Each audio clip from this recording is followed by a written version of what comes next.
Deep Learning Part 2, the Neuron and Forward Propagation. In Part 1, a network was a single idea, a differentiable parameterized function. Now we open that function up and watch a real number travel through it, from the input all the way to a prediction. This journey has a name, the forward pass. Everything is built from one repeated unit, the neuron. And a neuron does exactly three things in order. It takes a weighted sum of its inputs, it adds a bias, then it passes the result through a nonlinearity. Weighted sum, bias, nonlinearity. Hold those three words. Every layer, every network in this course is that pattern repeated at scale. Start with the first step, the weighted sum. Each input is multiplied by its own weight, and all the products are added together. That operation has a name. It is the dot product of the weight vector and the input vector. Geometrically, it measures how strongly the input points in the same direction as the weights. A large positive sum means strong agreement. A negative sum means the input points the other way. Now the second step, the bias.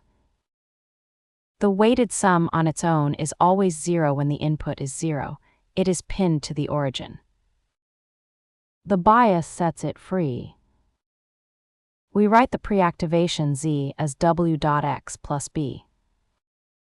The bias shifts the neuron's response left or right.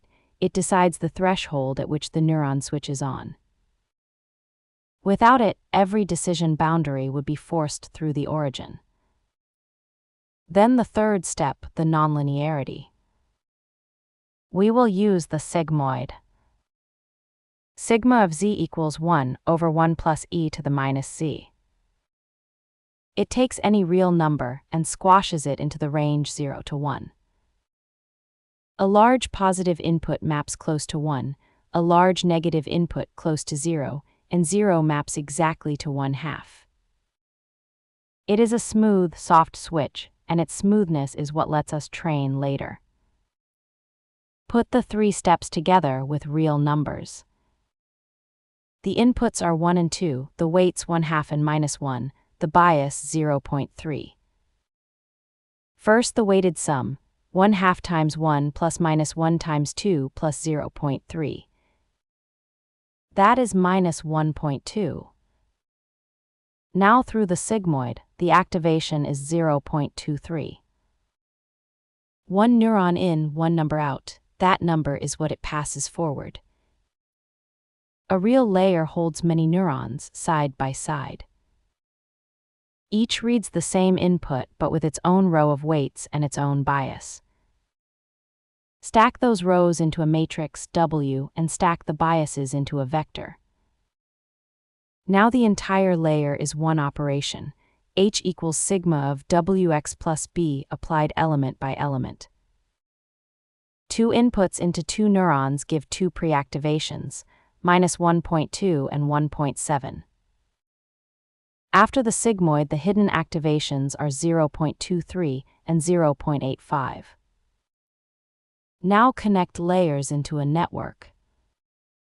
Two inputs, a hidden layer of two neurons, and a single output neuron. A 2-2-1 network. Every arrow carries a weight, every neuron has a bias and a nonlinearity. The output of the hidden layer becomes the input of the next. Watch a single number flow all the way through from the input to the final answer. The forward pass begins at the first layer. The input 1 and 2 enters. The weight matrix and the biases produce two preactivations.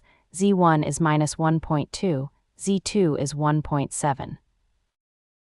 The sigmoid then squashes each of them independently. And the hidden layer outputs two activations, 0.23 and 0.85. These two numbers are now the input to the layer above.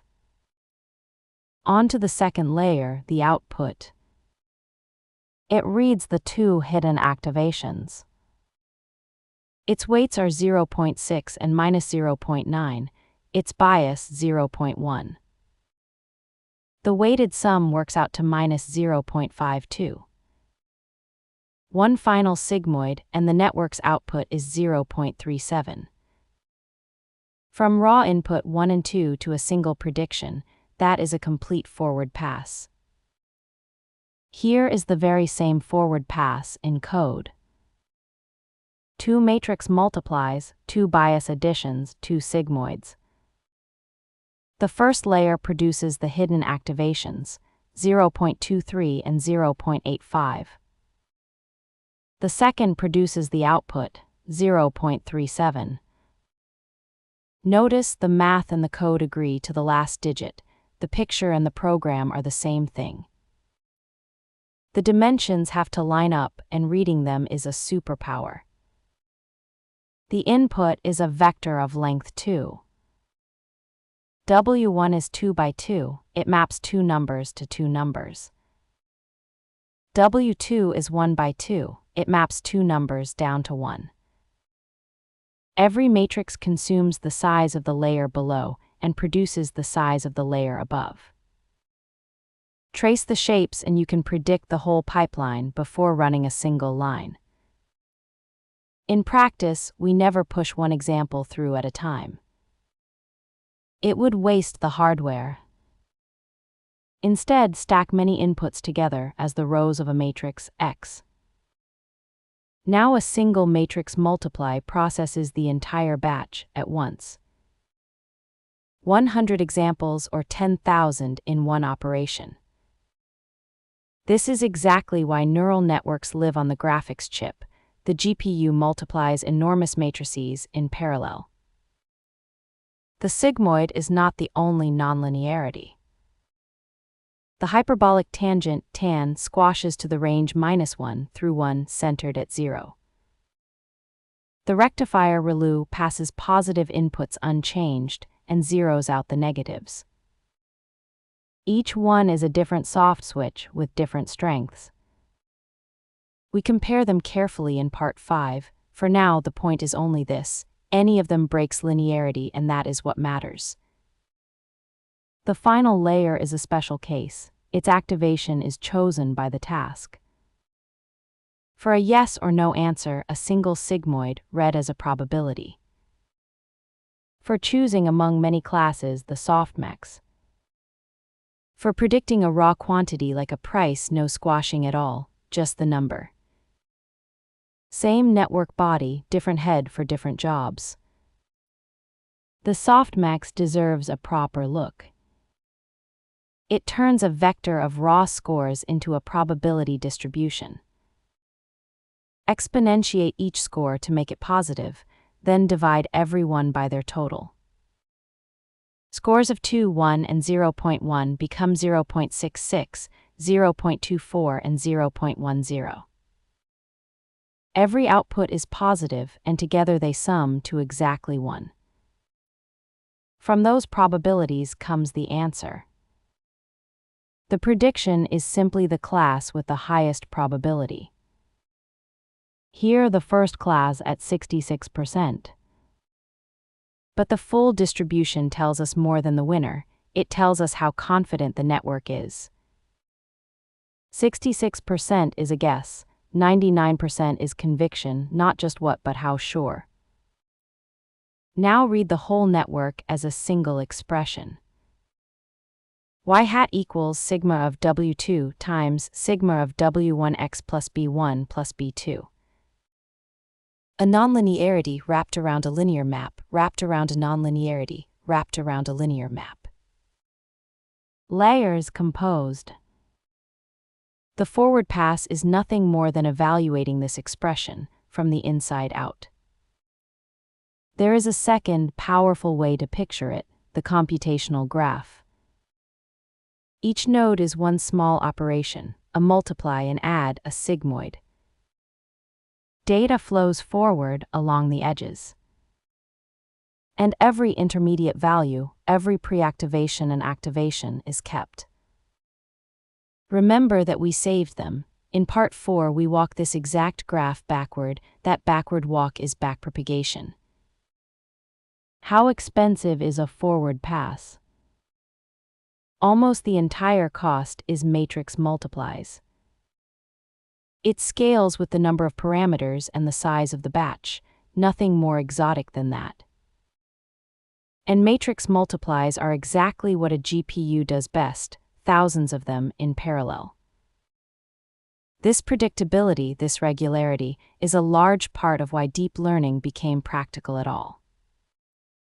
One more time because it is the crux.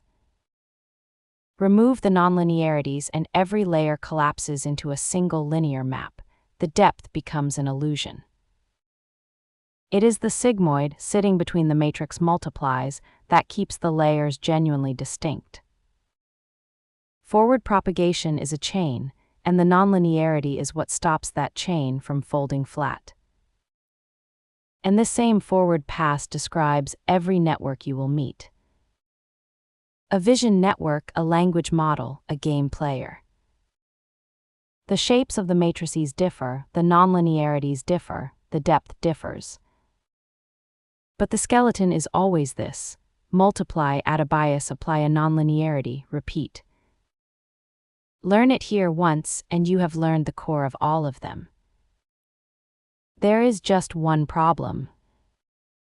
We ran the network and it produced 0.37. But the weights were arbitrary, so that output means nothing yet. The network can compute, it cannot yet be right.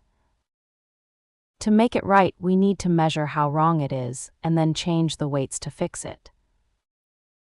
So part 2 in one line.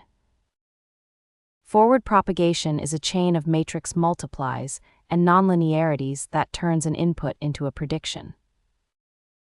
We can now run any network forward.